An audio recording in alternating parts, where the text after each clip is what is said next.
Now let's discuss the Surangama Sutra. Sakyamuni Buddha continued, Purna, you also ask, earth, water, fire, and wind, which are the phenomena of the Saha world, in their fundamental nature, are perfectly interpenetrating and pervade the entire dharma realm. So the earth, water, fire, and wind fills the whole Saha world. You doubt, you wonder how the nature of water and fire annihilate each other. So water can extinguish fire and fire can evaporate water. Yet water and fire can coexist. You also ask how space and all the great earth, the space is clean and empty, and the great earth is obstructive. Sometimes the river and the mountain would obstruct us when we want to go, but the space is unobstructed, while the great earth is obstructed. And they both pervade the dharma realm. They are together in the Saha world. Yet they do not conflict or exclude one another. They coexist too. How come?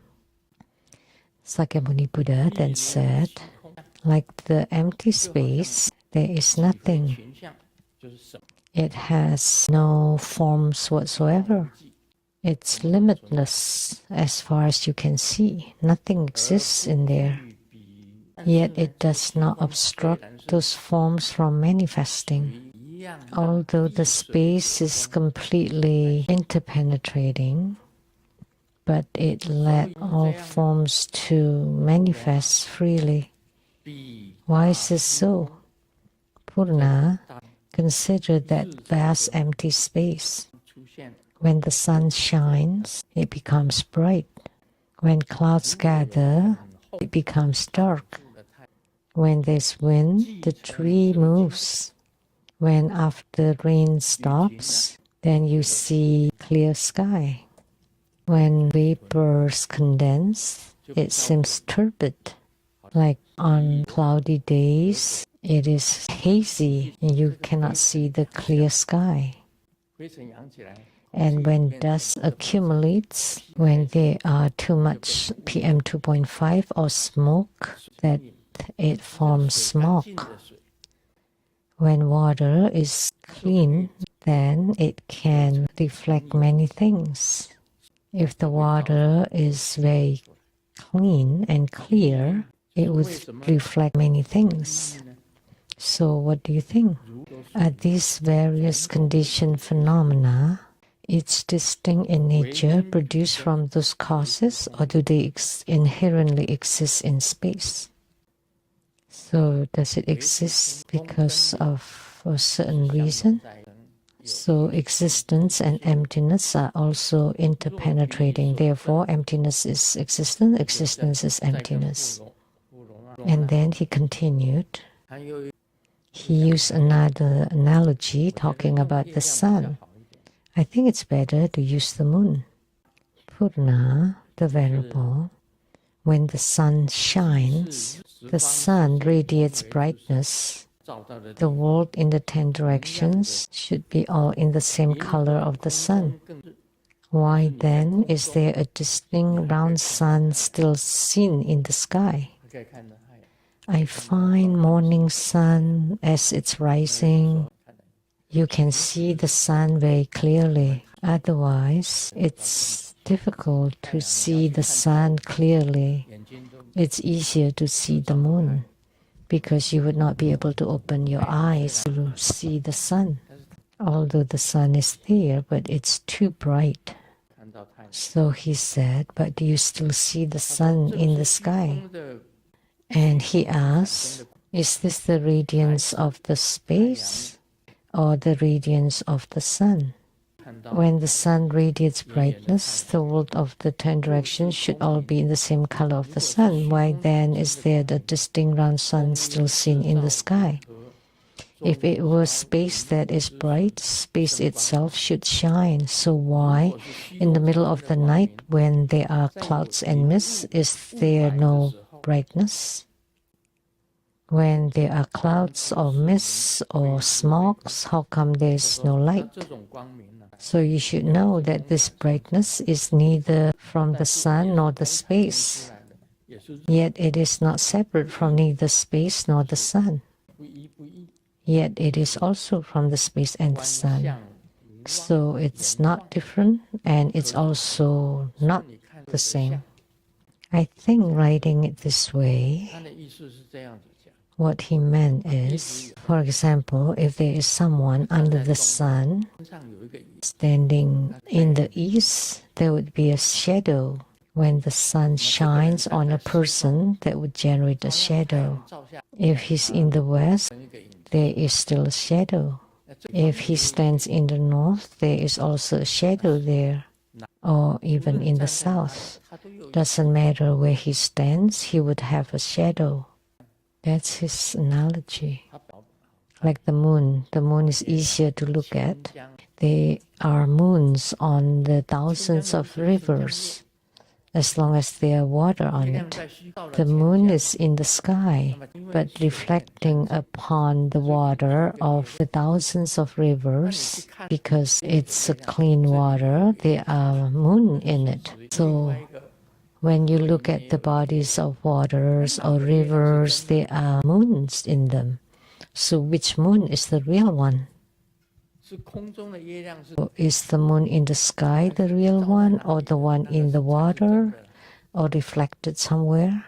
There are 1,000 moons appearing. You think they're real. Sakyamuni Buddha used this as an analogy. Observe that all appearances are illusory, they are not real. So all appearances of phenomena that you see in the Saha world are not real. All the moons on the thousands of rivers are not real. They are illusory, created by your own false perception. The same with the shadows of the sun. There are shadows here and there, but which one is the real one? The shadows too are fake, are not real. Observe the appearances to be fundamentally illusory, with nothing substantial to point to. It is like demanding flowers in the sky to bear fruit in space.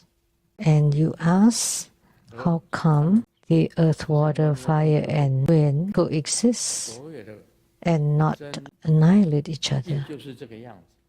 And Sakyamuni Buddha said, the true wondrous luminous awareness is like that. They are neither earth, water, fire, and wind. So why did you ask why they can merge with each other, coexist? And the true wondrous luminous true mind is also like this. That's the example the Buddha gave. Because all the phenomena that you see are illusory. They are not real. They are all false. Earth, water, fire, and wind can coexist. All phenomena are also non-phenomena, but they are also phenomena. So Sakyamuni Buddha used this as an analogy. What do you think? So I'm talking about looking at the moon. Sometimes when we see the moon, wow, the moon is so beautiful. In the past, in Taiwan, I also saw the moon. Oh, that moon is beautiful. But that's the same moon. Moon is not American moon or Taiwanese moon. It's one moon. But you can see the moon everywhere in the world. So which moon is the real one? You cannot say that the American moon is the real one, so the Taiwanese moon is not real. It's a real one too. And the moon that you see in California and the one you see in Washington State are the same. You can say that, oh, our moon in California is the real one and the one in Washington is fake. No, that's not the case.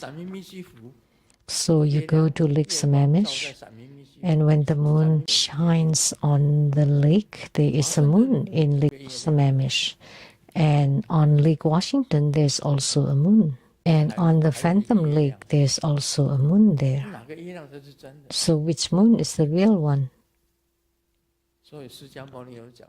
Therefore, Sakyamuni Buddha said, all of them are not real. That's my analogy or example. Now, due to science, we know that there is only one moon. We also know there is only one sun, but you cannot admit there's only one sun. According to astronomy, we don't know how big or how vast the whole universe is. We don't know how many suns or how many moons there are, but they all exist. Therefore, Sakyamuni Buddha says, all phenomena are created by ourselves. They are unfixed. Like us humans, as a simple example, who is Sungyen Lu? The one speaking dharma here is Sungyen Lu. How about the one living in Taiwan in the past? Was he Sungyen Lu? Yeah, he was. Prior to 38, I was in Taiwan. That was Sungyen Lu too. And after 38, this person is also Sungyen Lu. So are they the same? No. How come they're different? Because he had changed. Everything had changed. You say, have they changed? The face is different. The look is different. Everything is ever changing. They're all illusory. They're all false. Nothing is real. The cells too are ever changing. My eyes were not this squinted. I had eyelashes in the past, but no more. So I have my look when I was young. And I have my look when I am older, and now I have my look when I am old. When I was just born, I have the look of a baby. So when you look at the time travel of Grandmaster Lu around the Seattle Lechang Temple, I don't look alike from childhood to now. They were all Sungyen Lu, but they're all different. Therefore, these appearances are also illusory, untrue. Everything, the whole universe is ever changing. The sun, the moon, the earth, nothing is fixed. Everything is ever changing. So this proves what Sakyamuni Buddha says. 2600 years ago, he's already said this, that all conditioned phenomena are illusory, delusive, and they are not real. They are not true. So you look at your own look and you're still beautiful. You think, that's right. But 30 years later, you would become an old bodhisattva. When I was a child, I did not know. I wanted to grow up. Now I've grown up and I wanted to return to childhood, but I could not. Therefore, the wondrous luminous true mind is as such. It's ever changing into myriad to become with form, with phenomena. Originally, it was without phenomena. But anything with phenomena is illusory, that originated from the wondrous luminous true mind. Even the sun and the moon are ever changing. Don't you think so? The changes in the world recently is tremendous. Like the three mountains in Taiwan, Mount Hehuan, Mount Ali, and Mount Yi or Jade Mountain. There's snow there.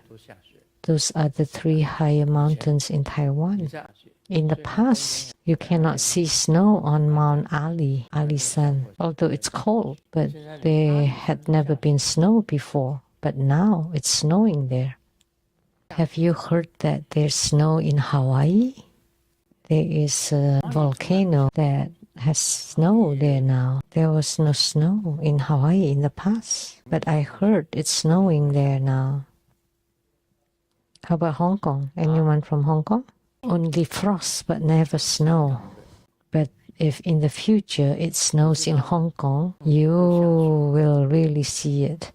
There's even snow in the Sahara Desert. In the desert, it snows in Qatar too.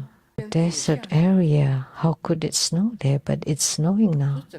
The whole earth is ever changing. Nothing is fixed. You cannot say that there's no snow for sure.